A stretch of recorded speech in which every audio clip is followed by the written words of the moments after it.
السلام عليكم، معاكم المهندسة طاقة محمد. النهاردة هكلمكم كده عن فيديو مختلف وهاخدكم في جولة معايا، وهنشوف الغرب وطريقتهم في اختيارهم للديكورات. طريقة يعني الطريقة المبسطة في المعيشة، ازاي بيختاروا الديكورات بتاعتهم وعلى اساس ايه. ولكن في البداية كده طبعا ما تنسوش اللايك علشان تشجعوني، والسبسكرايب لو انتوا جداد في القناة، وما تنسوش تفعلوا الجرس علشان يوصل لكم كل فيديوهاتي. تعالوا يلا نشوف الجولة اللي احنا رايحينها، وهنشوف ازاي بيفكروا في اختيار الديكورات بتاعتهم. اول حاجة كده، ده اول مكان احنا دخلنا فيه. يعتبر ده الجزء الخاص بالليفينج روم. دي مش انتريهات، الجزء ده خاص بكراسي شبه كراسي الانتريهات، ولكن اللي عجبني هنا ان احنا نقدر ناخد كل كرسي انت محتاجه، حتى لو الوانه مختلفة. يعني ليك الصلاحية ان انت ما تاخدش الحاجة على بعضها، تختار الحاجة اللي انت محتاجها. اذا كنت محتاج كرسي او اتنين، كنبة او اتنين، حسب احتياجك وعلى حسب امكانياتك. وده اكتر حاجة انا لاحظتها هنا في مصر. انا بلاحظ انه اذا كان الانتريه او الصالون ايا كان، بيبقى طبعا الحاجة موجودة على بعضها، ما تقدرش مثلا تختار منها كرسي وتسيبها، او تختار منها كنبة وتسيبها. لازم تاخد الحاجة على بعضها. تاني حاجة، طريقة الفرش بتاعهم في اختيارهم للكنب ده.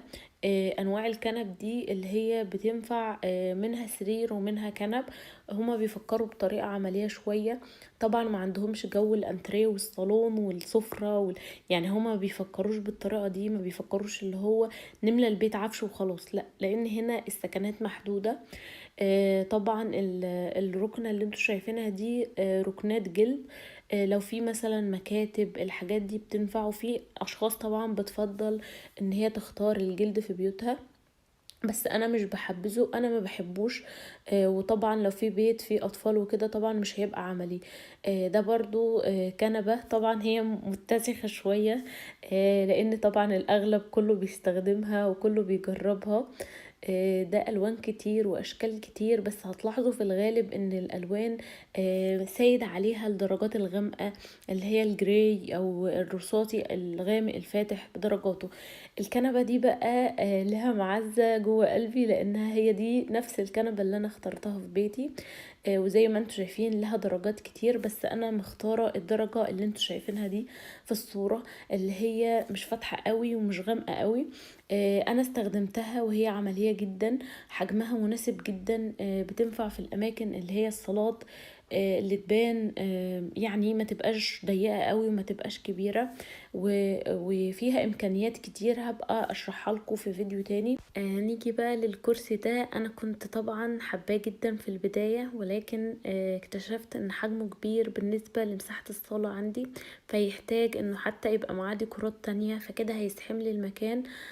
فانا كنت لازم افكر بنفس طريقتهم، بطريقة عملية شوية، ان انا اختار الحاجة شكلها مناسب، وبرضه في نفس الوقت تبقى عملية وما تقفليش المكان. دي كنبة تحفة برضو. برضو هتحتاج معاها مش عملية شوية زي الركنة اللي انا وريتها لكم. ده بقى الجزء الخاص بالسفرة، انا هوريهولكم في اخر الفيديو بطريقة مفصلة.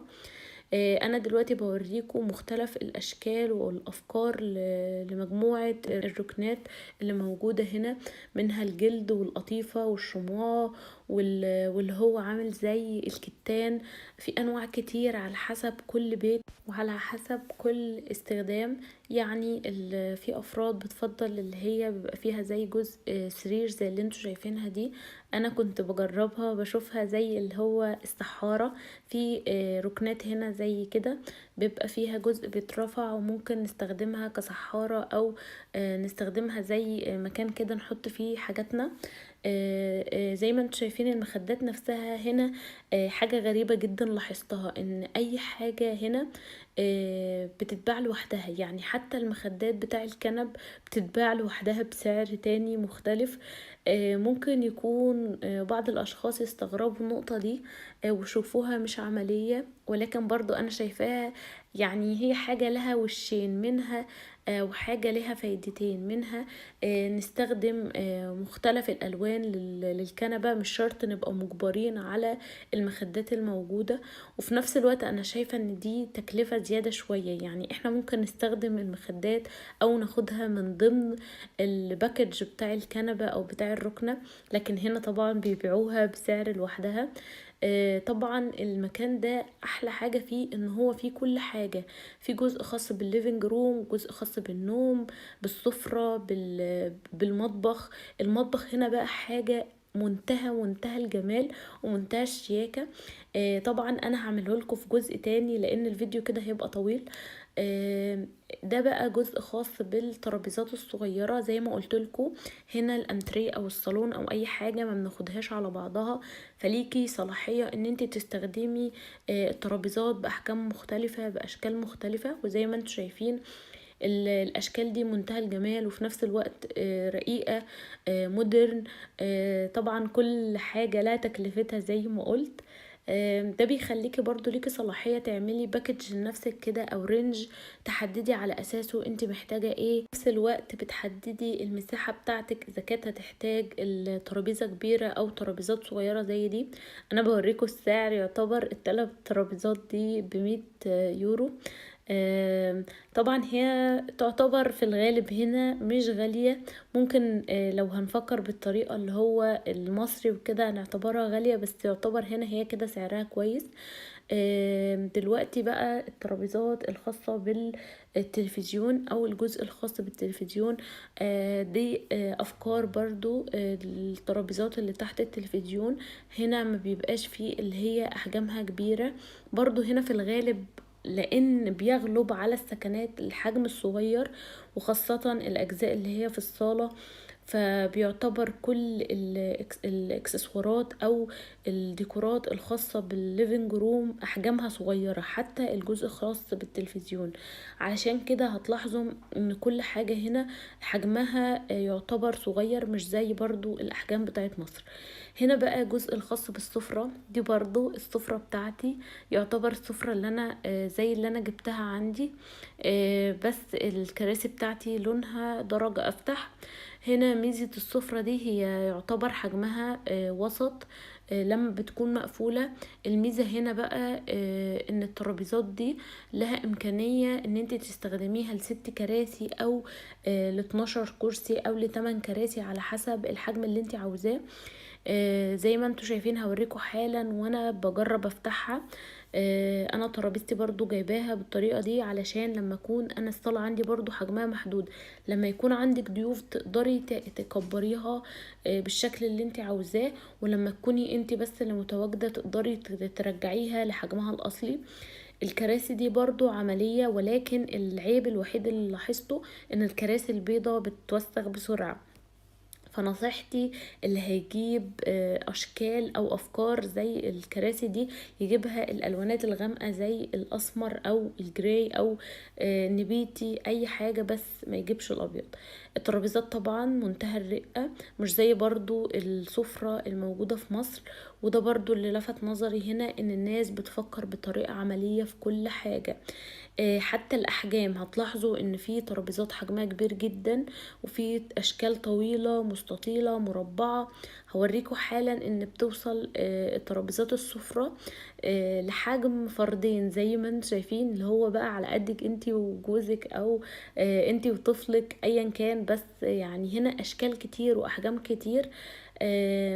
لازم نفكر برضو ونستفيد من الفيديو ده في طريقة حياتنا. هنا بقى هوريكم ازاي هما بيفكروا في طريقة فرش الجزء الخاص بالسفرة. في هنا ناس برضو بتحب تكلف اللي هي تجيب نيش وبار وبوفيه والحاجات دي، بس برضو بطريقة ابسط. ما بيبقاش فيها اللي هي الرسومات الضخمة والحاجات الضخمة زي عندنا. برضو هنا نيش بس طبعا بحجم صغير شوية. هنا بقى فكرة ان هما بيورونا ازاي زي نعمل كده ديكور للسفرة، بيعلمونا برضو نستخدم ايه الالوانات اللي هتليق على السفرة، او بيجملوا طبعا الحاجة في نظرنا علشان نشتري.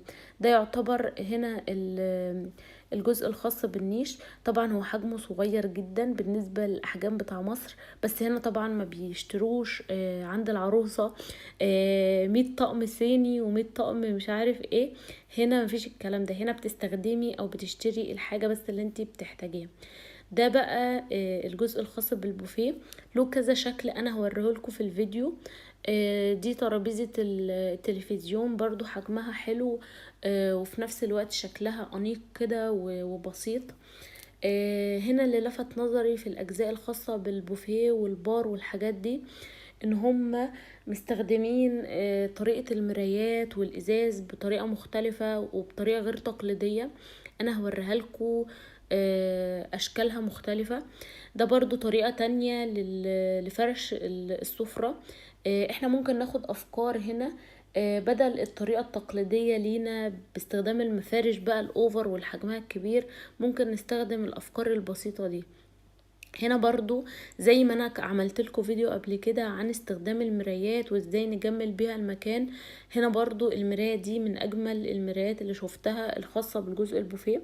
انا كنت هنا بجرب الضلفة مفكراها اللي هي بتتضغط، طلعت ضلفة عادية، بس اللي في النص دي هي دي اللي انا كان قصدي عليها.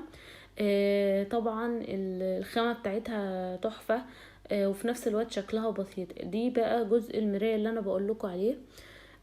هوريكم برضو كذا شكل ليها تاني حالا. هتلاحظوا ان الاشكال هنا بسيطة ورقيقة، الالوان طبعا كلها يا ابيض يا رصاصي يا جراي. ده بقى الجزء الخاص بالبنيات او البيجيهات. في ناس طبعا بتفضل الاشكال اللي هي فيها كافيه او الاخشاب عموما. برضو الجزء ده عجبني.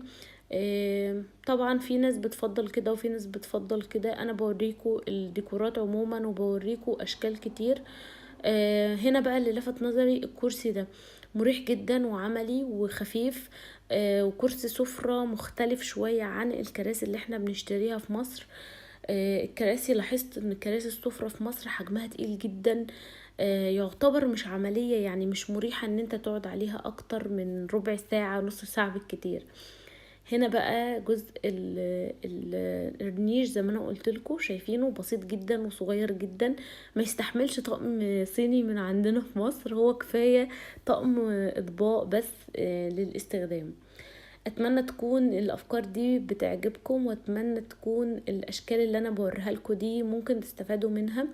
وعايزة تحطولي تحت في الكومنتات ايه اكتر غرفة عجبتكم، او ايه اكتر جزء خاص بالسفرة او الليفينج روم، او ايه القطع اللي عجبتكم واستفدتوا فعلا من البساطة والرقة دي ولا لا. ده برضو يعني اوضه كده او غرفه عجبتني للسفره، هي حجمها صغير. وبرضو المختلف هنا ان الكراسي بتاعه السفره الواناتها مختلفه، يعني مش موحده في كل الكراسي. دلوقتي هوريكم باقي الافكار لغرفه السفره، بس دلوقتي هوريكم افكار الحوائط اللي هم مستخدمينها وجامعينها، مثلا بين سجاده للسفره مع لون للحائط زي ما انتوا شايفين. ممكن نستخدمها ورق حائط زي دي، ممكن نستخدمها حجر او طوب زي دي.